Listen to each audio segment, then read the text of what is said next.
What's happening, plebs? Today we're talking about playing around the ban list and what that means for your wallet and what that means for your bank account.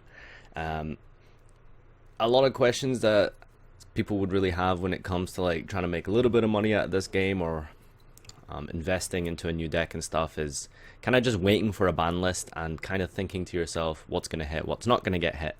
I've had a couple years experience just like as a player and kind of developing patterns mentally as to what I think Konami's like logic and philosophy is towards decks.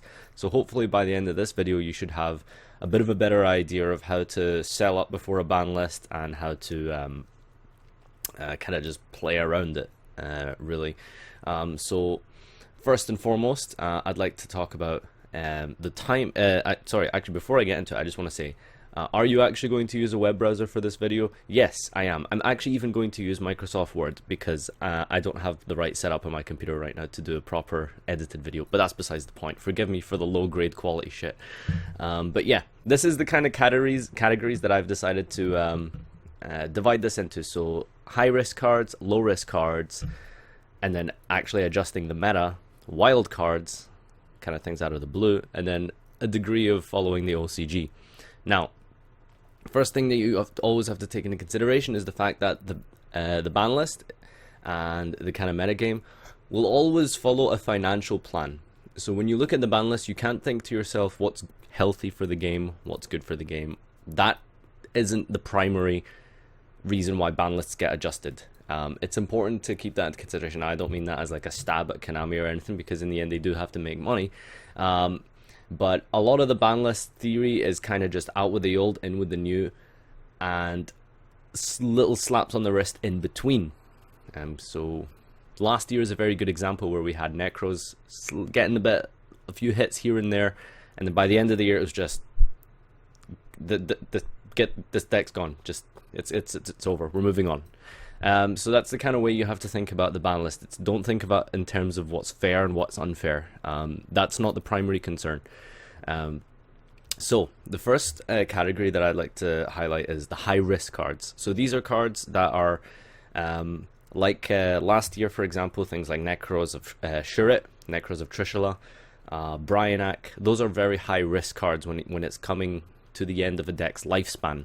So if we have examples of what I think for this upcoming ban list is, what I think some high risk cards are. Some high risk cards would be Artifact Sanctum. The card was really successful, and it is actually currently quite successful in the OCG, and it's had its reprint. That's something that you always need to take into consideration. And another thing you need to take into consideration is rarities. High risk cards generally tend to be the higher rarity cards because they tend to be the more powerful of the cards. Necros of Shurit obviously kind of doesn't fall into that category, but again, this isn't like an absolute rule of thumb. This is kind of just a general guideline. Sanctum was a very expensive card because it was a good card. Good cards tend to be the high risk ones. Sanctum also had its reprint, so it is very high risk at getting banned. It is, however, important to understand that I'll come back to Sanctum in just a second. So another high risk card that I would say would be Solemn Strike. Again, it's not in terms of fairness or what's bad or good for the game. I don't think this card is bad for the game, and I don't think this card really should be hit. But again, you need to think of it in terms of profitability, in terms of how Konami tends to like follow their ban list patterns. Solemn Strike is a card that was very successful, played in a lot of decks, had a huge impact on the meta, and then it had its reprint as well. Moving forward into the future as well, you need to always keep the future decks in consideration when you're talking about when you're trying to predict ban lists. You need to think, how is this card going to be in the meta going forward? Well, Solemn Strike is a very generic card, and we could see it do well in the meta going forward. Because it's just so generic. Another again, I'm going to come back to this in the same way I'm going to come back to Sanctum. Another sorcerer, another card that I feel falls into the category of high risk is Pendulum Sorcerer. Again, this is more of a not a preliminary hit, but quite the opposite. It's the same way that Necros got hit. It's out with the old, in with the new kind of hit. So cards like Pendulum Sorcerer, Blue Eyes Alternative Dragon, cards that have been reprinted and had their time to shine. Those are always the cards that are high risk going into a completely new format and a new set. They always tend to be the cards that kind of just get hit. What deservedly or undeservedly is not the point. Sorcerer doesn't need to really get hit. It's kind of had its time. It doesn't have any good targets to search anymore, so it's really been power creep now. But again, it's not about what's good for the game or what's strong. Always keep that in mind. It's always just a case of, well, this card had its time to shine. It's probably time to leave now. Another high risk card, I think would probably be something like Blue Eyes Alternative Dragon, maybe Buster Dragon, something like that. But it's really hard to say with structure deck cards. Dante of the Burning Abyss, that's a very high risk card, and if that doesn't get hit on that next ban list, I'm gonna have to like eat my shoe or something, because I'm so certain that Dante will have to get hit. But the reason I'm saying that is because that's an extremely high risk card because of Konami's idea of out with the old, in with the new. It's been 2 years. It was a high rarity card. It's had its reprint multiple times, Mega Pack and Gold. So there is so many like of these indicators and factors suggesting that Dante will get hit. So that's a very high risk card. And Sorcerer kind of covers the main angle of what I'm trying to talk about of archetypes. Archetypes are generally the more high risk cards. Generic cards like Solemn Strike and Artifact Sanctum, which I guess I should probably go back and talk about now. Why I think these are kind of lower risk but still sort of high risk is because of the fact they're not really archetype. Artifacts obviously are an archetype, but they're never played as an archetype. They've always been played as an engine. Engine cards tend to be quite low risk, which is why I found, for example, something like Mathematician hit being very, very surprising. It was just a very generically good card that you could play in anything. I found that really surprising. I never would have predicted that, and I have no idea why Konami did hit Mathematician. But because Mathematician got hit, because generic non-archetype cards have been hit in the past that weren't really super broken, makes me suspicious of cards like Sanctum, like Solemn Strike, and other generically just kind of good cards that have been printed in recent years. Now, one reason you might also have to take into consideration, again, it's just, this isn't really predicting saying that Artifact Sanctum is going to hit. I think it could get hit, but there's a lot of reasons why Sanctum couldn't get hit, as well as Solemn Strike. Now, that is because of how they're going to impact the game going forward. Konami obviously want you to buy the new set, they want you to buy the new decks, they want you to invest. And they don't want you going around trying to find old cards. However, it is important to understand that if old cards do really well in new decks, like artifacts have been proven to be very popular in something like Eidolon, that's something that they might actually decide to keep around. That is something that you always need to keep into consideration, is the fact that yes, cards always have to be looked at in terms of their future. So why Necros got hit is because if they kept Bryonak around, Bryonak isn't a generic card. You can't just throw Bryonak into any deck. So that deck had to go. Artifact Sanctum has had its time. It's been a while. Moral Tax at 1, for example. So they might choose to hit Sanctum next. However, because it has a place in the future, not as an archetype but as a support for their new booster boxes, because again, you need to think about it in terms of profitability. Sanctum can help them sell their new sets, because Sanctum with Eidolon means that they're going to be able to sell more. So on one hand, you could actually look at this and say this is actually a low risk card, but factors that make it high risk are things because of how long it's been, the rarity, the power of it, and of course the fact that it's been reprinted. The reprint is always something you need to think about as well. Solemn Strike again kind of falls into that category, where it can help a lot of the new meta decks, because you kind of you play Zodiac as a deck that, as an engine that helps another engine. So you could play Zodiac Eidolon and then maybe throw in a couple of strikes or debarriers in there. So that kind of covers the high risk cards, things like Sorcerer, things like Dante, Blue Eyes Alternative, Spirit Dragon. Just the sort of like central kind of centerpiece of these decks are ones that would normally be hit. So in order to phase out Performa Pals, they would have to hit something like Sorcerer, because, well, Keyboard's already been hit. There's nothing really left that they could possibly hit, other than just outright ban Joker, which that could happen as well. But Joker isn't really relevant for this discussion because Joker isn't an expensive card. Again, this video is here to try help you understand what's sellable, how to save money essentially. Another high risk card could be something like Cyframe Omega, something that I believe has not been reprinted. So we could see it being reprinted, but then again, we could follow the OCG pattern, which is something that I'll talk about later. Low risk cards onto what I think are low risk cards. Things like D-Barrier, Pot of Desires, Totally Awesome, these kind of cards. What do these things all have in common? They're all very, very new, and they are very likely to be in place of the mega packs in 2017. So you can almost bet your bottom dollar that these cards are not going to be hit. I don't think there's any reason why you should play around the ban list with Pot of Desires. I think Pot of Desires is here to stay for a good while. D-Barrier could be hit to 2, just as a really sort of like light kind of tap. I don't think they would do any more than that, at which point it just kind of becomes a random sack card, and there's no real reason to like try invest in the mega packs. It could be, but for the most part, I think cards like D-Barrier, Toad, and Pot of Desire are very, very low risk. I don't think there's any reason to sell them up just now. Pot of Desires could be sold for other reasons, because of the fact that if you play a deck like Zodiac, you need your Momorats in the deck. If you banish one of them, you can't play the deck anymore. Literally one Momorat gets hit. So that's one reason why you could sell up now, but that's not really relevant to this video. That's kind of a different discussion. So these are kind of low risk cards, very, very recent cards. Now, what are some exceptions to this rule? Stuff that is fucking broken.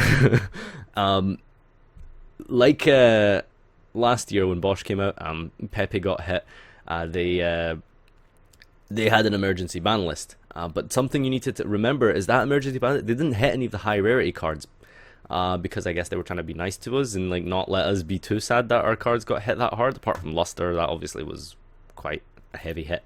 That was like a really expensive super. But yeah, for the most part, secret rares aren't what's get hit. The money cards aren't the ones that would be emergency hit. So going forward, if Momorat is a secret rare, I would be very hard pressed to believe that they would hit Momorat. If it is a secret rare, they would most likely hit a different part of the combo, maybe Drancia or something like that. But yeah, you cannot. If you just, I hope you can understand what I'm trying to say. The high rarity stuff generally doesn't get hit. It's the stuff around it which can cripple the deck. Don't get me wrong, but for the most part, the high rarity stuff they keep around, and the high rarity stuff tends to be the better cards. So that's why I think Pot of Desires and D-Barrier are not at risk, because of also the fact that they can be reprinted and they can be played in the new decks. It's financially viable. It makes the new deck stronger. If you play D-Barrier in Zodiac, that's great. That's going to help you out a lot. So next up, I've covered the high risk, low risk. What I think comes into next is like the meta adjustments. So this is where I've already kind of talked about this a lot. So primarily Konami are thinking about how can they make some money. Secondary to that, they think about meta adjustments. So this will include things that are really powerful, and could still be really powerful going forward. Magispector Kirin, that's a good example.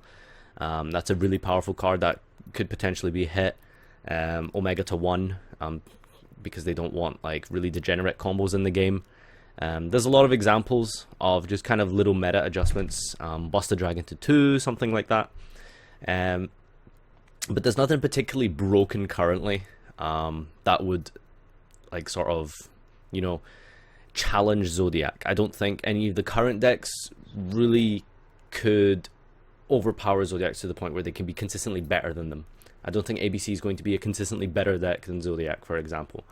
So those are, that could be something to take into consideration.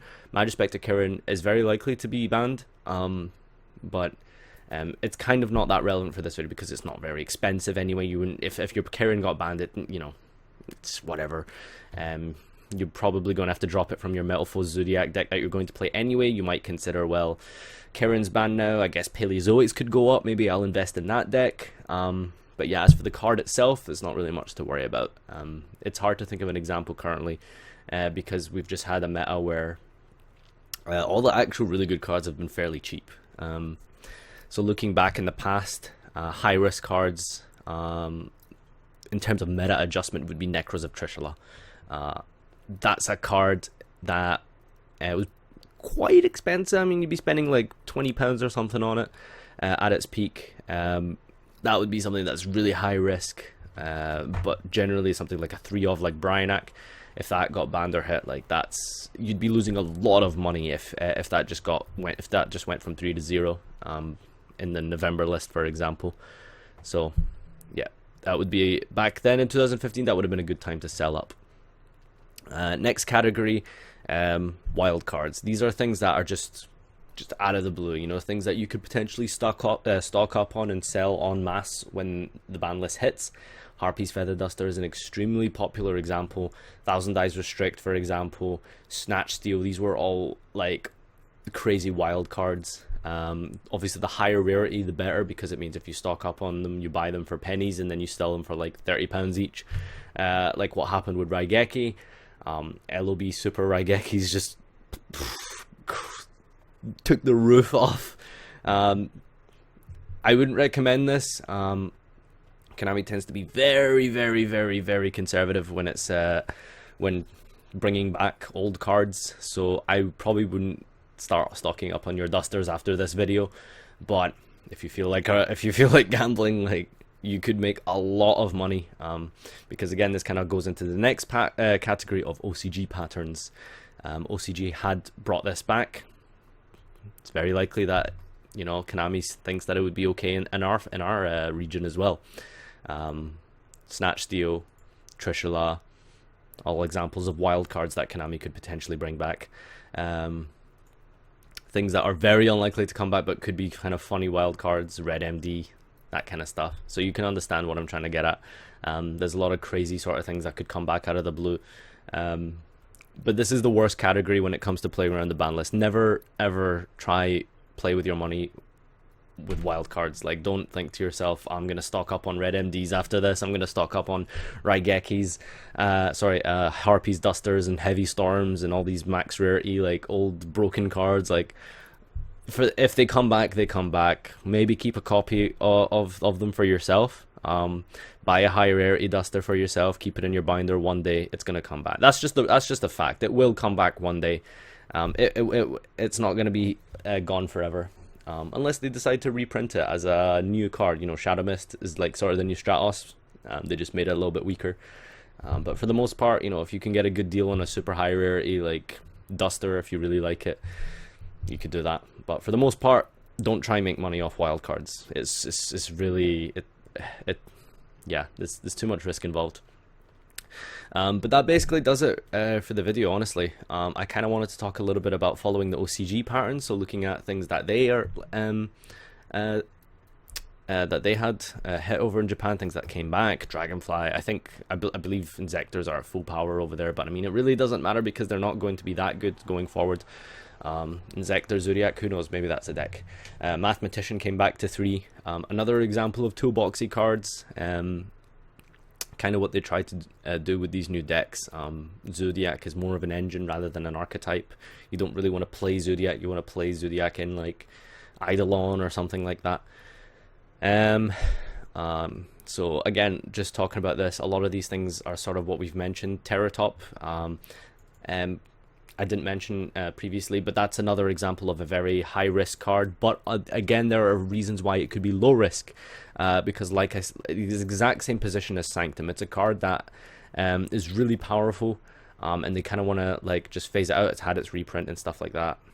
Or has it had its reprint? I don't think Terratop has had its reprint. It's been reprinted in Ulti, but like I don't know if it's had a reprint. But yeah, there are reasons to think that Terratop could be hit. I think it's more low risk than high risk because it hasn't had a reprint, I believe, and because it helps the decks. It helps Zodiac so much that I think that they really want to push the new archetypes. I think Terratop will stay at 3. I think that's fairly low risk. If you go out and buy lots of Terratops and it does get limited, don't blame me. But, you know, there are reasons why it's low risk. Rescue Cat, potentially.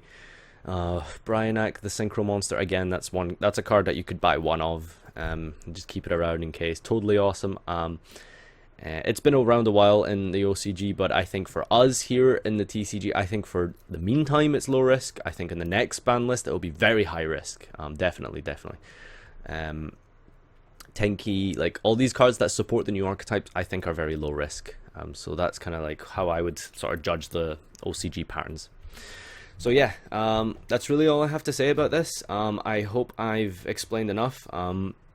I hope you can kind of understand just sort of like how Konami's system works, what it is that they try to do when it comes to ban lists, and how I think that they plan their ban lists. It's been a long one, sorry about that. But if you have watched this far, leave a just say Microsoft Word somewhere in the comment section below, or in one of your comments, so I know that you've watched this far. Because this is a really low budget presentation. I understand that it's not like me, but yeah, I don't have my right setup at the moment to be able to make a nice looking video. I'll probably come revisit this video sometime this year, and really make a nicer presentation of it. A little bit more concise. It's been 20 minutes, but yeah, hopefully this is kind of like giving you a little bit of an idea. I thought it would be really relevant to make this video because of the fact that the ban list is probably quite soon. Yeah, so this is it, guys. My opinion on how I would play around the ban list. Thanks for watching. Let me know what you think down below, and I'll see you next time.